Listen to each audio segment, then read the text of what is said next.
Saudara, pertanyaan yang paling sederhana, bekal untuk kita semua. Bagaimana Pancasila sebagai dasar negara yang kemudian menjadi sebuah kesepakatan untuk diamalkan dan tidak bertentangan dengan nilai-nilai apapun di Indonesia, kemudian tidak dijadikan sebagai alat kekuasaan.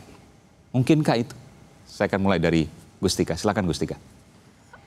Mungkin sebelumnya saya harus bilang dulu bahwa saya setuju sama Bung Fahri di segmen sebelumnya bahwa memang ada batas ya ruang privat dan ruang publik. Tapi kembali lagi, kalau misalnya orang muda itu selalu ditanyakan makna dari Pancasila itu 2 tahun sekali.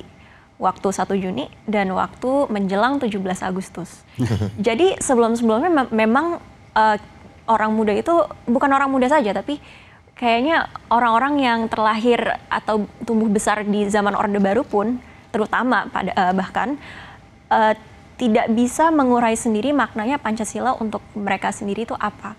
Karena selama ini memang hanya diberikan sebagai hafalan dan ibaratnya itu suatu hal yang mutlak dan memang menurut saya sebagai ideologi negara sudah mutlak, tapi sesuatu yang seharusnya kita ikutin negara saja, mereka mau menafsirkannya seperti apa, dan tidak bisa seperti itu. Tidak bisa seperti itu? Nggak boleh ikut negara aja? Enggak, kalau misalnya negaranya tiba-tiba bikin RUU HIP, masa kita masih ikutin, padahal ngaco isinya. Anda menilai isinya ngaco? Nah, tadi kan juga dibahas segmen 1, segmen 2, bahwa memang... Di mana ngaconya? Ya penafsiran dari Eka Sila dan lain-lain yang sebetulnya kalau saya lihat jatuhnya so intelektual, seremonial dan lain-lain, tapi sebetulnya tidak terlalu menyentuh sebetulnya bagaimana bukan mengajarkan, tapi bagaimana rakyat Indonesia ini bisa mengamalkan Pancasila tersebut, dan seperti yang itu yang lebih penting. Ya, dan seperti yang tadi penafsiran turunan-turunannya. Ya, dan yang Bung Budiman juga tadi sudah bilang bagaimana orang Indonesia itu merasa nyaman dengan Pancasila.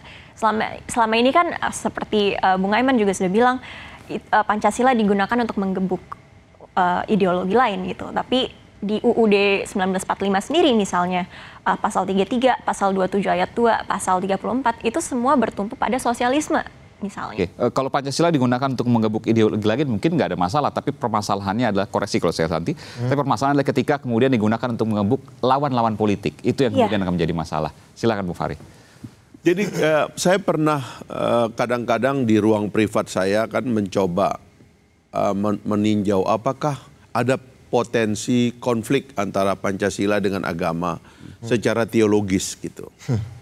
Pernah itu saya berpikir. Lalu tiba-tiba ada seorang yang kemudian beberapa saat yang lalu mengatakan di ruang publik, lalu dia dituntut oleh orang karena dia mengatakan Pancasila itu terutama sila ketuhanan yang Maha Esa katanya tidak sesuai dengan agama Hindu, kalau tidak salah dia bilang begitu. Lalu digugat, lalu tokoh-tokoh agama Hindu keluar dan berbicara, dia mengatakan oh itu orang nggak paham bahwa agama Hindu itu sesuai dengan konsep Pancasila ketuhanan yang Maha Esa. Padahal di antara imajinasi saya pada waktu itu, karena saya tidak terlalu belajar tentang agama lain, ya, ada kekhawatiran saya itu. Rupanya luar biasa, termasuk tentang konsep Trinitas di dalam agama Nasrani. Itu yang kemudian mengintegrasi diri dalam pengertian Pancasila yang dalam sila pertama itu ketuhanan yang Maha Esa. Jadi kalau sila pertama itu sudah jelas, clear dan diterima oleh semua agama, menurut saya sudah selesai. Dalam pengertian bahwa dia telah hadir sebagai 5 sila yang memang merupakan saripati dari bangsa kita ini gitu. Sudah terima itu yang 5 itu. Percakapan kita sekarang tentang bagaimana caranya dia menjadi living ideology supaya dia dapat menggerakkan semua suku, semua agama, semua bangsa dan sebagainya, semua latar belakang dalam satu kerja kenegaraan. Karena di ruang privat sekali lagi ini jangan diinvasi, ruang privat punya mekanisme sendiri. Agama di ruang harus privat ditunjukkan dalam konteks-konteks kenegaraan, kerja-kerja kenegaraan. Publik. Nah, makanya saya menganggap bahwa Pancasila adalah perayaan di ruang publik. Meskipun semua agama mengakui Pancasila itu cocok dengan agama. Bung Budiman. Refleksi saya adalah Pancasila dengan psikologi, sosiologi, dan teknologi. Khususnya akhir-akhir ini saya lagi merefleksikan bagaimana membuat Pancasila juga relevan dalam era teknologi ke depan. Ya, Kita tahu bahwa Pancasila yang tercantum di dalam pembukaan UUD 45 adalah sebuah kebenaran konstitusional. Oke, kebenaran konstitusional sudah kita terima dan nggak perlu kita gugat-gugat lagi. Ya. Tapi beberapa tahun terakhir ini kebenaran konstitusional itu di seluruh dunia dikoyak dengan era teknologi media sosial. Orang udah menjadi rasis, orang kemudian menjadi resektarian segala macam. Nah, kita sekarang kembali lagi nih dengan adanya era pandemi new normal, kita sepakat bahwa bahaya macam kita menghadapi semua agama, semua suku. Lantas bagaimana buat Pancasila bisa menjawab? Apakah Pancasila bisa menjawab pandemi? Tidak. Tapi bagaimana semangat di dalam pembukaan 25 diekspresikan secara teknologi? Karena itu saya berpikir, bagaimana di era big data hari ini, saya punya rumus untuk saya sendiri setidaknya. Pada sila pertama kita harus beriman, pada sila kedua sampai sila kelima harus pakai data. Bagaimana kemanusiaan kita? Apakah sudah bisa ada kemanusiaan terjadi di Indonesia? Datanya bagaimana? Apakah ada korban kemanusiaan? Apakah persatuan Indonesia betul-betul sudah diverifikasi oleh data? Itu big data, survei dan lain sebagainya. Survei, big data, persepsi itu adalah penting untuk bicara soal sila kedua dan sila kelima agar membuat jadi relevan. Mudah-mudahan data itu semua kemudian tidak digunakan oleh oknum-oknum tertentu yang kemudian digunakan sebagai buzzer. Terima kasih Bung Budiman Sujatmiko, politisi PD Perjuangan, Wakil Ketua Umum Partai Gelora, Bung Fahri Hamzah yang senyumnya makin sumringah karena bintang Mahaputra Nararia dari Presiden Republik Indonesia Pak Jokowi, dan juga cucu proklamator generasi muda, peneliti independen Gustika Yusuf Hatta. Terima kasih sekali lagi, selamat malam. Saudara, Pancasila adalah dasar negara yang disepakati para pendiri bangsa. Dalam perjalanannya, beragam tafsir Pancasila selalu mengemuka. Mendebatkan tafsir Pancasila bisa jadi cahaya, namun sebaliknya bisa pula menjelma bahaya. Tidak layak terjebak pada intrik, apalagi dijadikan alat politik. Pancasila final. Aiman spesial kemerdekaan berakhir di sini. Saya Aiman Wicaksono. Salam. Terima kasih Bapak-Bapak.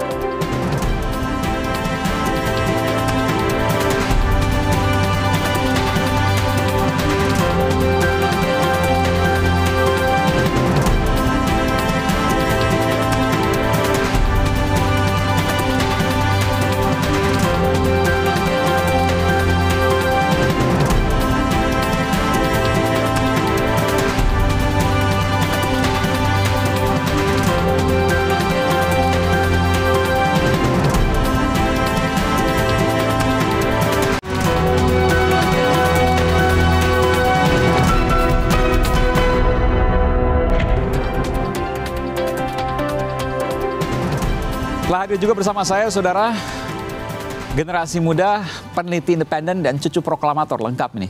Gustika Hatta. Gustika Yusuf Hatta, lengkapnya. Betul. Selamat malam. Selamat malam. Gustika. Saya ingin sebelum nanti ke Bung Budiman, saya ingin Anda tadi mendengarkan kami berbincang. Apa yang ada di bayang Anda, generasi muda, bahwa Pancasila ditafsirkan atau tidak, bagaimana kemudian pelaksanaannya? Apa yang kemudian ada di pikiran Anda, di benak Anda? Kalau dari saya sendiri, sepertinya Pancasila itu udah mutlak ya sebagai ideologi. Final bagi saya. Tapi untuk penafsiran sendiri, menurut saya bukan tugas DPR untuk menafsirkannya ulang. Sebetulnya Pancasila itu kan harus diamalkan.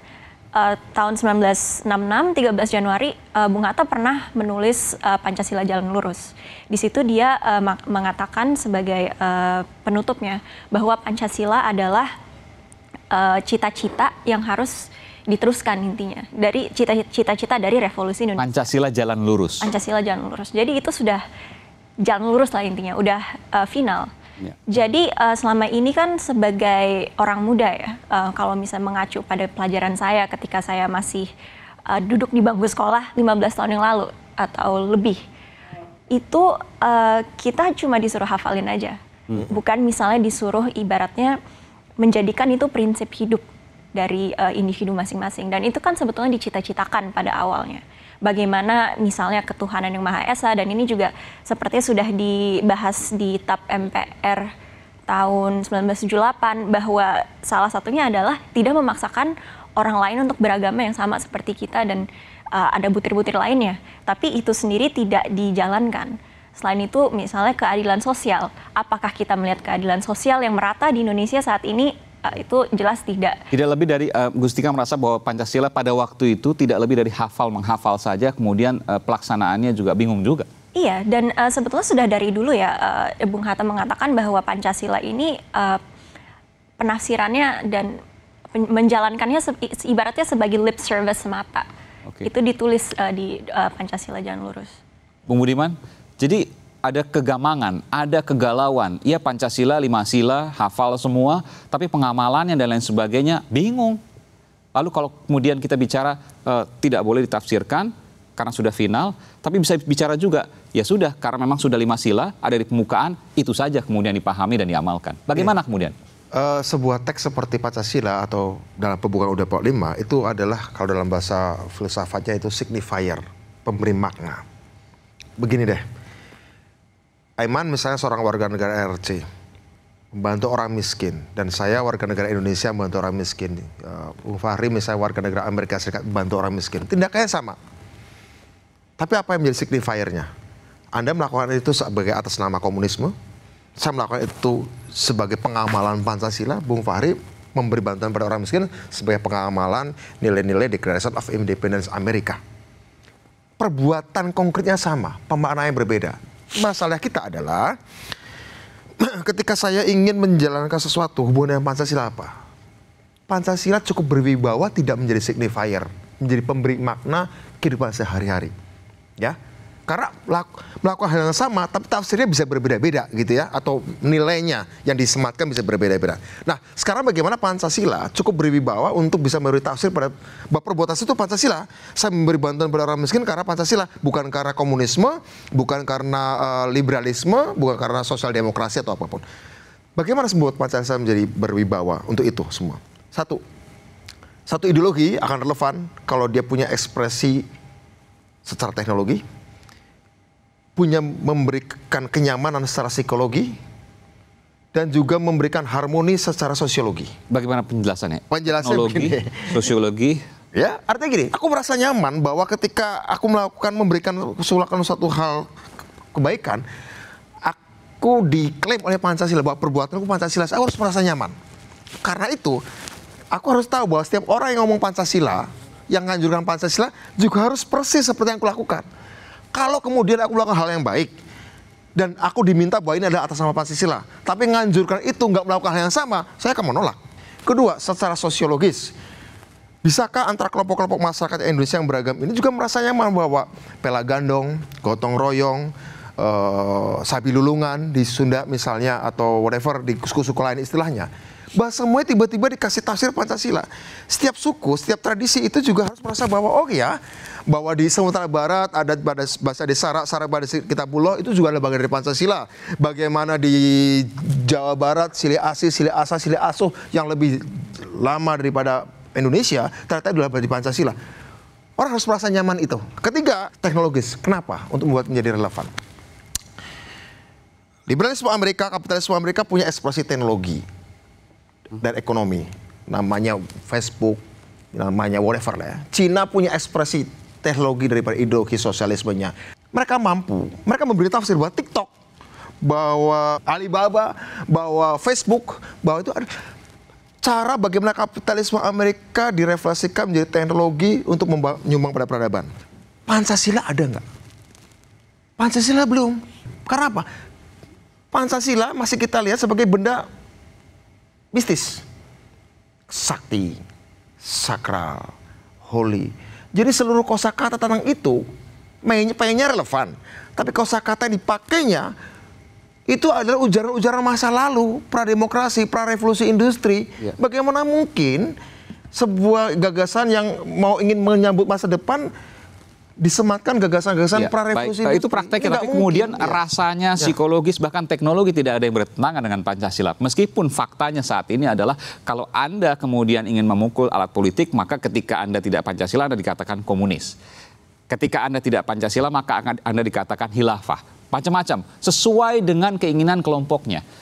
Anda melihat hal yang sama, Bung Fahri? Jadi ini yang dikatakan oleh Bung Budiman itu sebenarnya persenyawaan antara kapitalisme dengan ideologi. Kalau menurut saya, jadi jangan lihat ideologinya di situ, tapi lihat ekonominya gitu. Memang kapitalisme itu kan kalau kita lihat doktrinnya itu kan making money mechanism, dimanapun dia bisa hidup gitu, dimanapun dia bisa tumbuh gitu. Tapi sedari awal menurut saya ini yang harus di-clearkan. Dan itu yang saya lihat kalau saya baca itu Rickliff dan Elson itu tentang perdebatan menemukan Indonesia itu. Jadi Indonesia ini kalau Bung Karno dia bilang menggali dari bawah, ini yang mesti dilihat. Penggalian itu dari mana ini semua berasal sehingga lahir 5 sila itu gitu, ketuhanan yang Maha Esa, kemanusiaan dan seterusnya itu. Itu dari mana? Nah, kalau Elson mengatakan ini adalah persilangan di antara dua pikiran besar. Orang-orang yang belajar ke barat, terutama kaum intelektual Jawa ini membawa pulang ide-ide tentang negara. Lahirlah ide nasionalisme di situ. Orang-orang dari Sumatera ya orang tua dan kakeknya Gustika ini porosnya ke Al-Azhar, dia belajar Islam, lalu kemudian lahirlah pikiran tentang Islam. Sehingga kemudian antara Islam dan nasionalisme itulah blended di dalam Pancasila itu. Maka kalau kita lihat Pancasila itu, kalau kita baca di dalam Islam itu ada namanya maqasid syariah, tujuan bersyariat. Tujuan bersyariat itu sama dengan tujuan bernegara. Makanya saya sering mengatakan kalau ada teman-teman Islam yang menentang Pancasila, itu keliru karena sebenarnya syariat itu sama dengan Pancasila pikirannya. Ada yang pertama itu di dalam teori maqasid syariah itu dia bilang hifzuddin, ya, memelihara agama. Ketuhanan yang Maha Esa lahir. Hifzun nafs, memelihara manusia, memelihara jiwa, kemanusiaan lahir. Dan seterusnya memelihara pikiran, permusyawaratan lahir. Jadi blending ini dalam Pancasila inilah yang menyatukan Nusantara. Karena klop betul memang ini adalah saripati daripada Republik kita. Itu yang dimaksud oleh Bung Karno, saya gali ini dari dalam tubuh bangsa Indonesia itu. Jadi sebenarnya itu sudah selesai. Tinggal sebenarnya yang kadang-kadang tidak clear itu Bung Budiman. Dan ini teori dan teologi yang saya sering ungkap berkali-kali.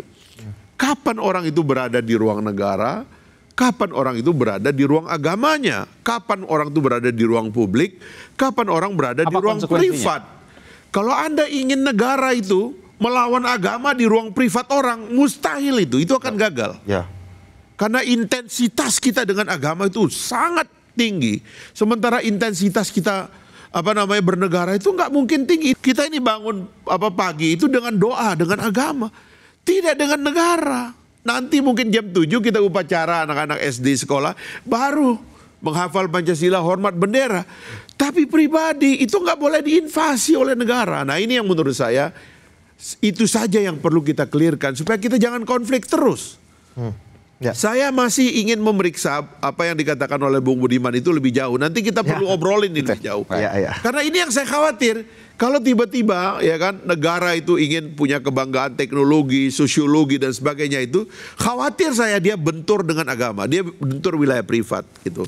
Nah nanti kita bisa bedakan apa beda sekularisme di barat, karena di barat tuh enak Bung Budiman, begitu kapitalisme datang, begitu demokrasi dan ideologi liberal datang, agama sudah nggak ada. Karena agama disimpan di ruang privat. Bagaimana ada negara yang seperti kita, ekspresi agama di ruang publiknya itu tinggi. Upacara-upacara, haji dan sebagainya itu tinggi sekali. Ini adalah ruang bagi kita untuk mendalami bagaimana Pancasila itu nanti jadi kekuatan yang besar karena dia bersenyawa. Bahwa tidak bertentangan antara Pancasila dan agama itu tentu sudah sepakatan dan memang faktanya demikian Anda sebutkan tadi. Bahwa ada kemudian batas-batas yang kemudian dalam pelaksanaannya itu sebuah keniscayaan. Kita akan segera kembali, tetaplah di Aiman Spesial Kemerdekaan. Kalau misalnya negaranya tiba-tiba bikin RUU HIP, masa kita masih ikutin? Padahal ngaco isinya. Anda menilai isinya ngaco? Ya.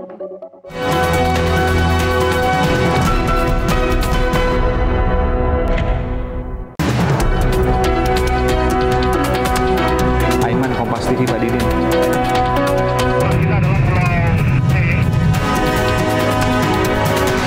Minum air putih cukup. Air pelan, Pak.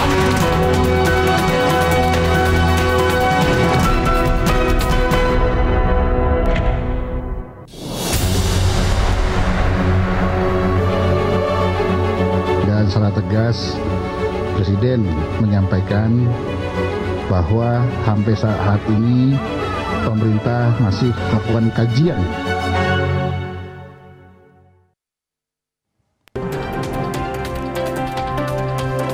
Saudara, 75 tahun Indonesia merdeka. Polemik tafsir Pancasila kembali mengemuka. Rancangan undang-undang muncul memicu pro dan kontra. Disebut bertujuan mulia demi menjaga ideologi negara. Namun penafsiran tunggal boleh jadi punya potensi konflik anak bangsa. Sebagai ideologi negara, tafsir Pancasila bukan milik penguasa, namun harus menyala di hati setiap warga negara. Lantas hendak dibawa kemana penafsiran Pancasila? Inilah Aiman Spesial Kemerdekaan. Menafsir ulang Pancasila, perlukah? Rancangan Undang-Undang Haluan Ideologi Pancasila RUU HIP sempat mengguncangkan ruang informasi publik. RUU yang diusulkan DPR ini memunculkan kontroversi plus penolakan keras. Unjuk rasa dari mahasiswa hingga ormas. Mereka menolak keberadaan RUU HIP ini karena dinilai berpotensi memecah belah bangsa. Banyak pihak menyoroti sejumlah pasal, diantaranya tentang adanya konsep Trisila dan Ekasila. Dalam pasal ini setidaknya ada 3 kata kunci: Trisila, Ekasila, dan ketuhanan yang berkebudayaan, menuai kontroversi.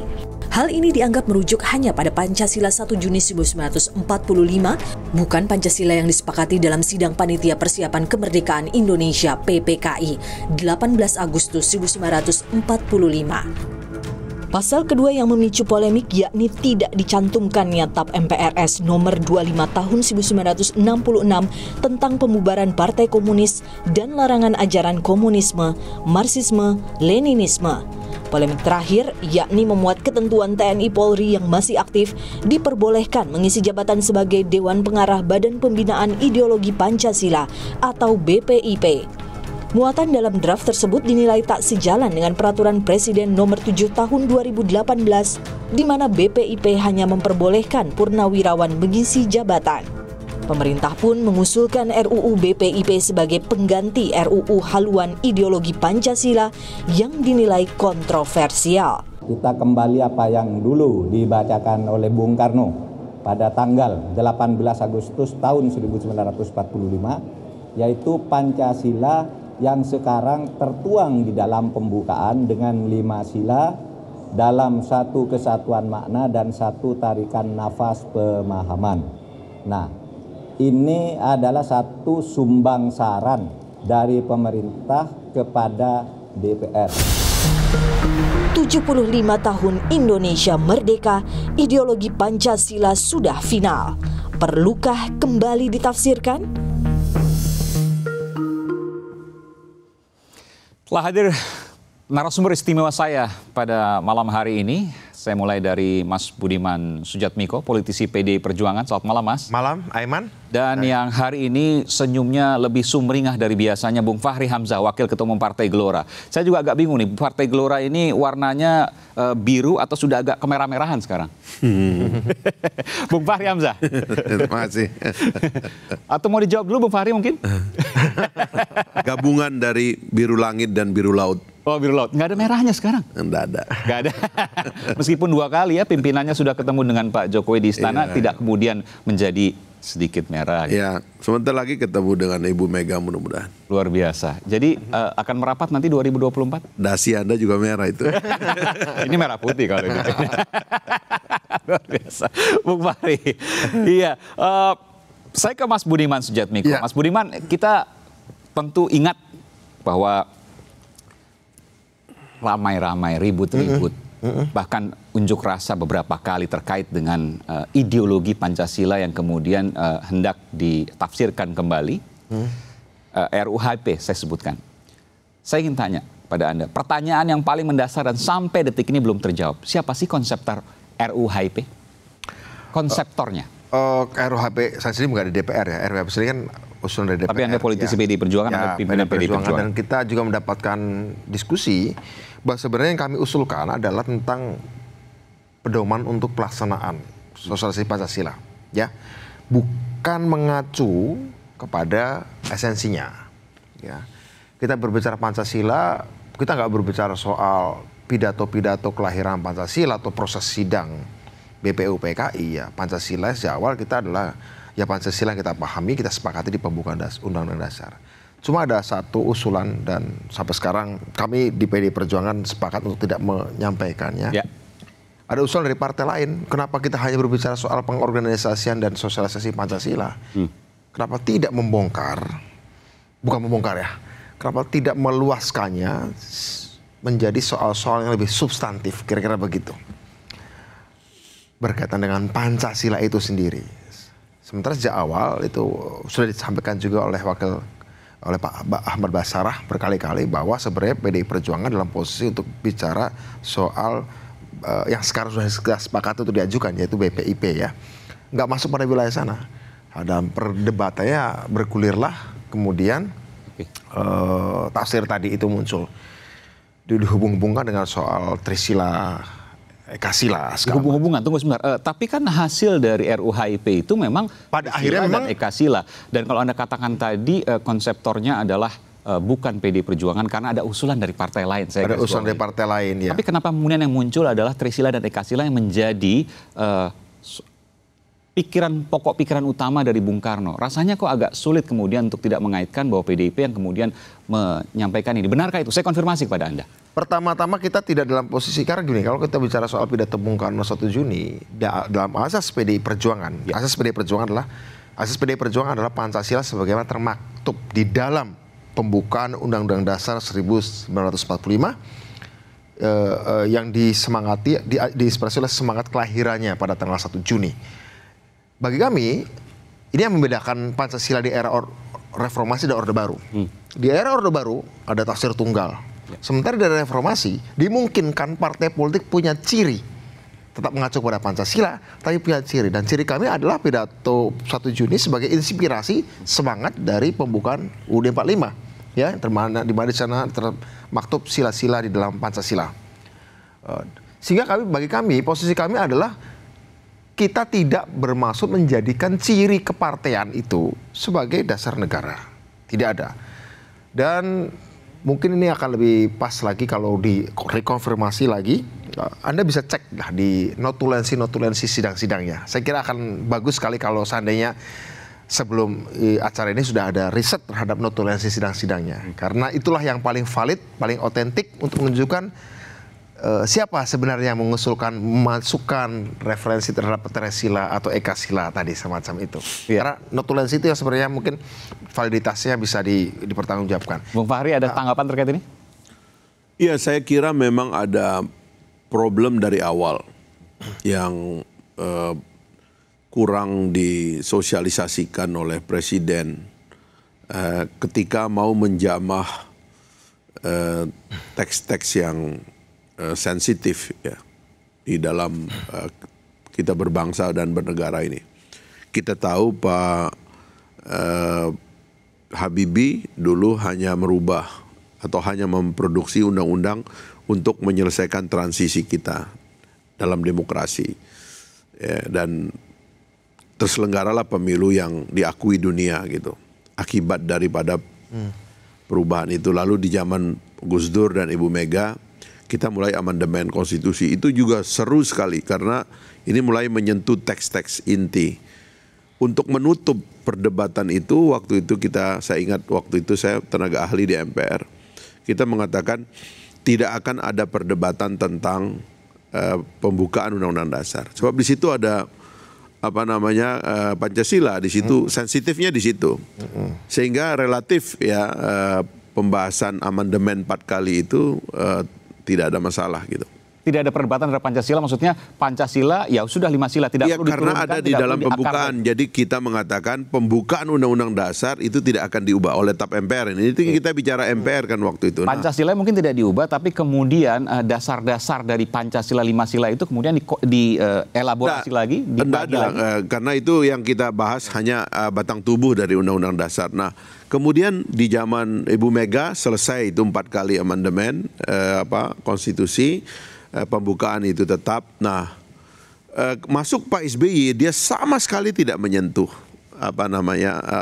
pasal-pasal atau teks-teks yang dianggap merupakan wilayah sensitif gitu. Kalau mau dibicarakan harus di wilayah MPR. Nah, bahkan pada waktu itu pada zaman Pak SBY saya kira Bung Budiman juga di parlemen, ada sosialisasi yang masif terhadap pilar-pilar kebangsaan, dan tokoh yang memakai istilah itu atau mengintroduksi istilah 4 pilar itu adalah almarhum Pak Taufik Kemas, tokoh PDIP sendiri, dan tidak ada penentangan. Memang ada penentangan terminologis dari para ahli yang mengatakan tidak semua dari 4 itu adalah pilar gitu. Ada ideologi, ada dan sebagainya lah, macam-macam ideologinya, apa cara berpikirnya. Nah, begitu masuk selesai Pak SBY, masuk Pak Jokowi, ada perasaan orang-orang bahwa ini ada yang pengen ganggu-ganggu ini lagi nih gitu. Paling tidak gitu. Nah, di awal itu di antara pemicunya adalah karena ada semacam klaim sepihak tentang bahwa Pancasila itu seolah-olah oleh satu kelompok telah diremehkan atau ditinggalkan atau mau ditinggalkan gitu. Lalu ada pihak yang mengatakan kami yang paling komit dengan Pancasila. Ini problemnya di awal begitu. Bukan sampai sekarang. Ya sekarang ini sudah ekornya kalau menurut saya ya. Jadi ini HIP ini sebenarnya ekor masalahnya. Saya harus tanyakan ini, artinya sekarang dianggap bahwa kalau Anda tidak bersama saya berarti Anda anti Pancasila. Itu pernah ada begitu. Nah, makanya waktu muncul. Sekarang tidak pernah lagi. Sekarang sudah tidak lagi. Saya kira sekarang ini karena udah di ujung ya, kita semua mulai berpikir. Kalau saya sih, jangan dulu deh masuk ke wilayah interpretasi ya. Yang kita perlu lakukan ini sebenarnya sosialisasi dulu lah. Jadi apa yang sudah dilakukan oleh MPR dan Pak Taufik Kemas itu adalah inisiatornya, itu aja dulu. Sekarang kan ketua DPR-nya anaknya Pak Taufik Kemas. Ya ketua MPR-nya Bambang Susetio itu juga orang-orang yang nggak ada perbedaan lah, komit dengan ide awal itu. Kalau menurut saya fungsikan aja dulu lembaga MPR dan DPR juga, karena DPR juga adalah anggota MPR, fungsikan aja ini dulu, sosialisasi ini, prosedur dan mekanismenya dimantapkan juga di dalam lembaga-lembaga itu, kan DPD juga ada sekarang, itu dulu. Baik. Setelah itu kita akan memutuskan selanjutnya seperti apa. Tapi setelah Bung Fahri, kita memahami. ya, saya ingin pendapat dari Anda juga dan juga Bung Budiman. Faktanya bahwa saat ini ada kesan bahwa meniru, kemudian ada yang terjadi sebelum-sebelumnya.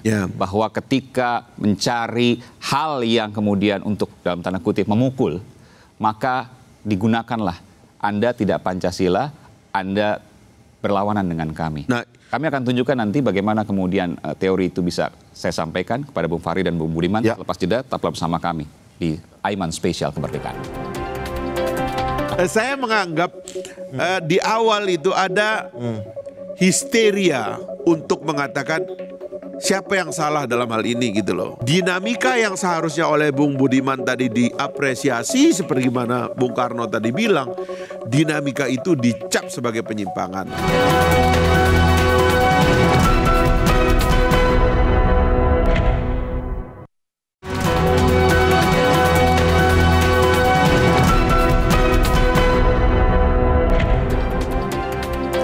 Saudara, saya bersama dengan dua aktivis. Kenapa saya katakan dua aktivis?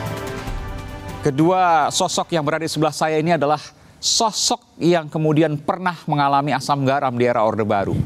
Saat Orde Baru kita ingat pada waktu itu siapa yang menentang maka dianggap tidak Pancasila. Mungkin juga pernah dikatakan kepada Bung Budiman, mungkin pernah juga dikatakan pada Bung Fahri bahwa Anda tidak Pancasila saat Orde Baru.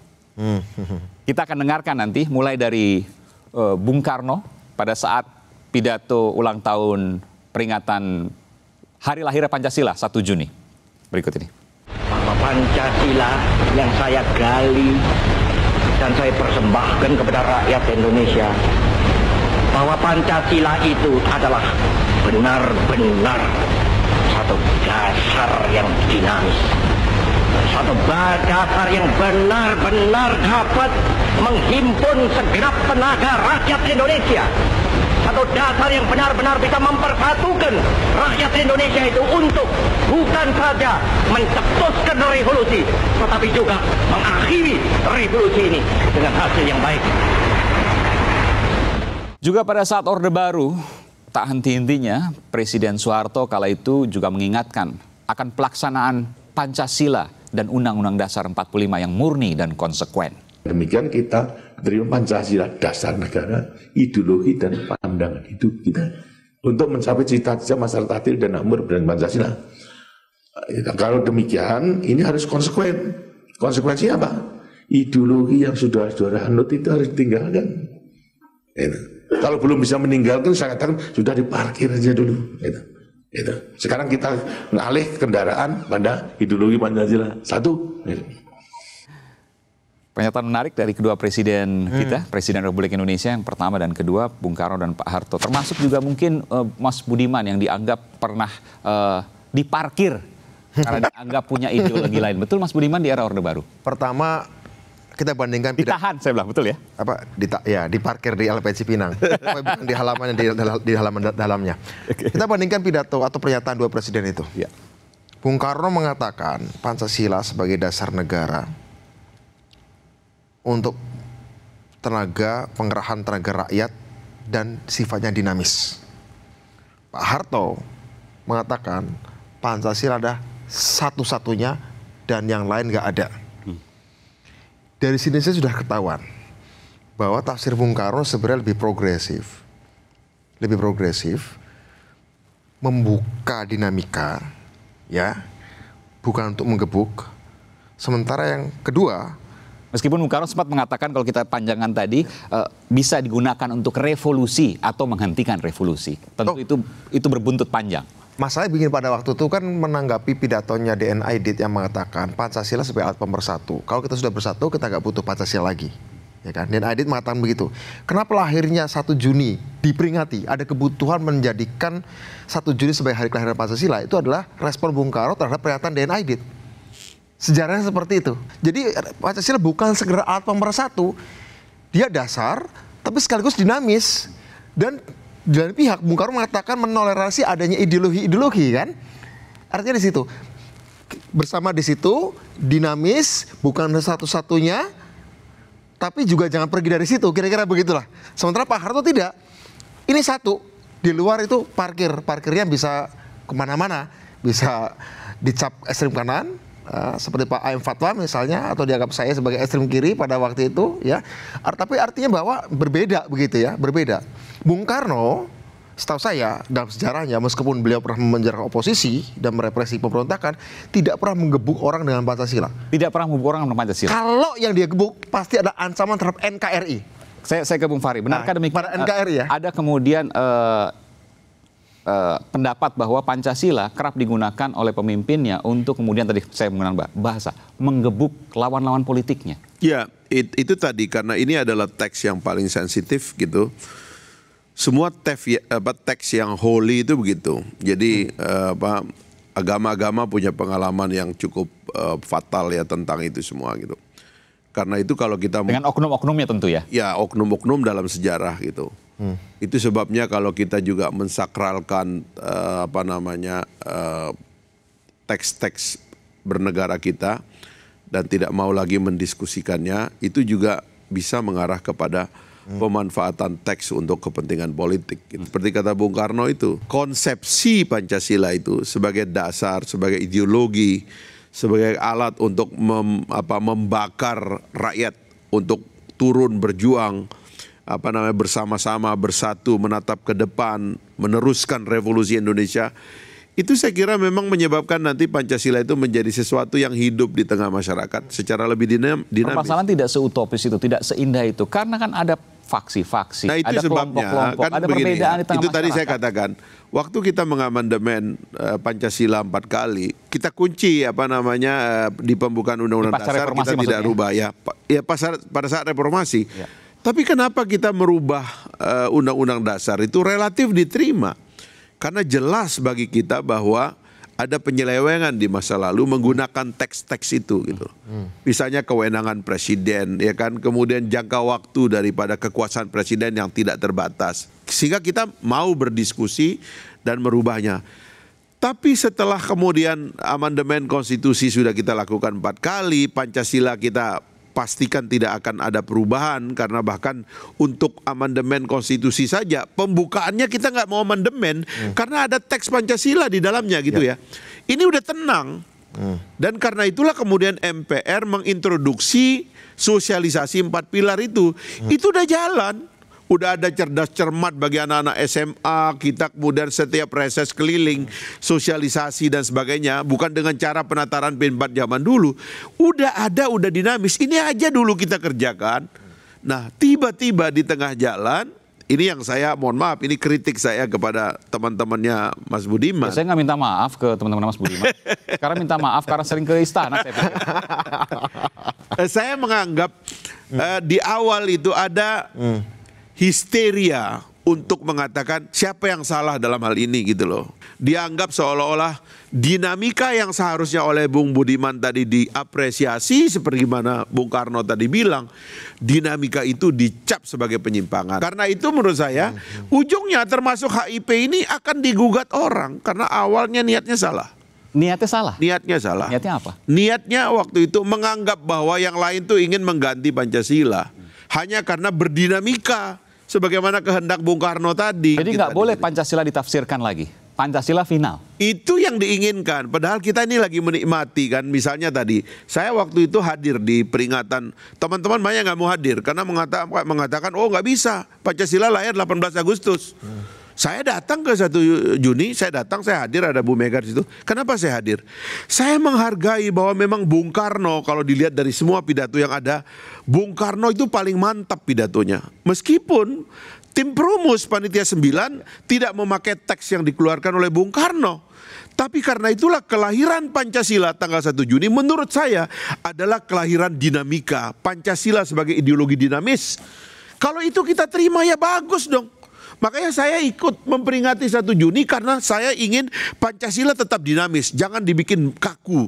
Jangan kemudian orang salah ngomong sedikit lalu kena hukuman. Tapi dinamis kan mesti ada pedomannya. Dulu Orde Baru walaupun banyak kritikan ada P4 dengan 36 butir Pancasila. Sekarang bagaimana kemudian mempedomani ya, itu? Kan gini, kalau tidak ada pedoman jangan nanti digunakan untuk menggebuk orang. Ini 5 teks kata Bung Karno.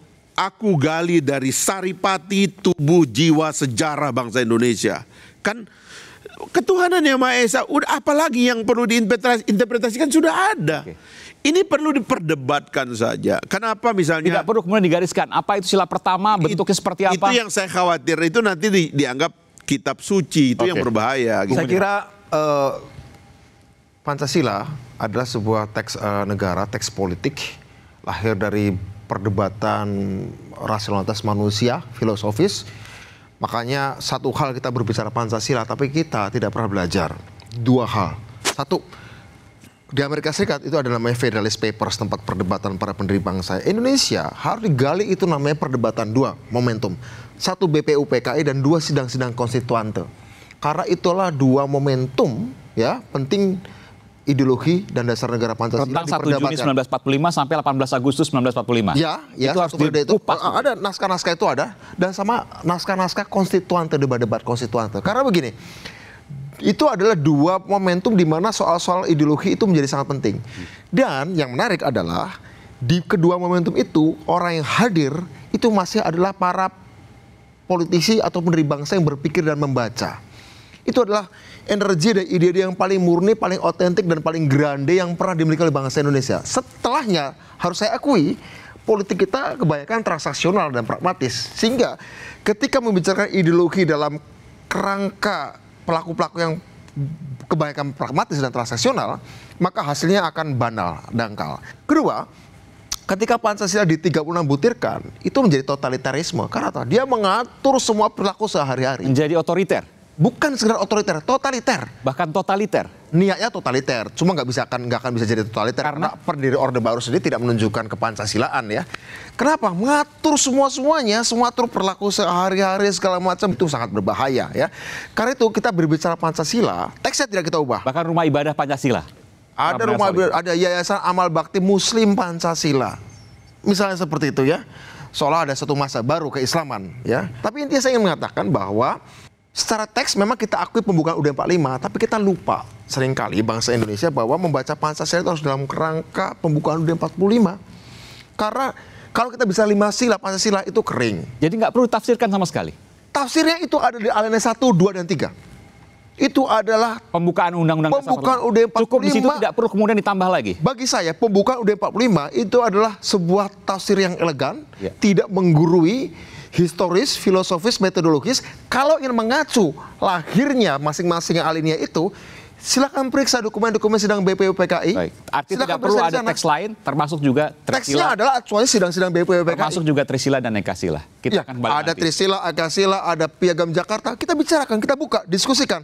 Apa kontribusi umat Islam, apa kontribusi kaum nasionalis. Itu semuanya mewarnai dan bagaimana akhirnya bertemu antara nasionalis dan Islamis dalam rumusan pembukaan UUD 45 itu. Yang akhirnya UUD 45. Tinggalkan kemudian Trisila, Ekasila, tinggalkan juga Piagam Jakarta, meskipun itu bagian dari sejarah dan kemudian... Bukan bagian dari sejarah. Satu, ini bagian dari dinamika. Bung Karno mengatakan dinamis. Yang kemudian partai masing-masing punya ciri. 45. Nah, bedanya Orde Baru kan asas tunggal. Di dalam Orde Reformasi, Pancasila kita sepakati, tapi masing-masing partai punya ciri. Misalnya, PD Perjuangan, cirinya adalah asas kita, Pancasila berdasarkan pembukaan UUD 45 yang diinspirasi oleh semangat lahirnya pada pidato 1 Juni. That's fine, oke. Ada partai Islam misalnya, Pancasila disirikan dengan semangat Piagam Jakarta. That's fine.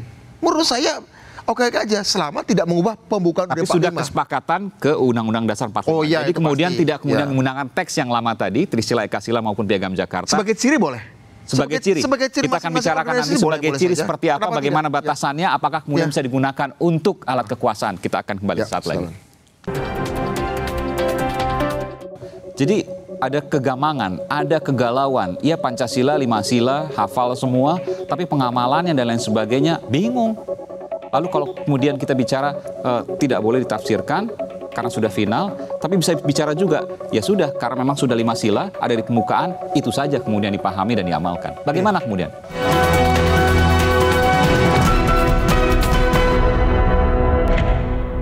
Terima kasih sudah nonton, jangan lupa like, subscribe, dan share ya!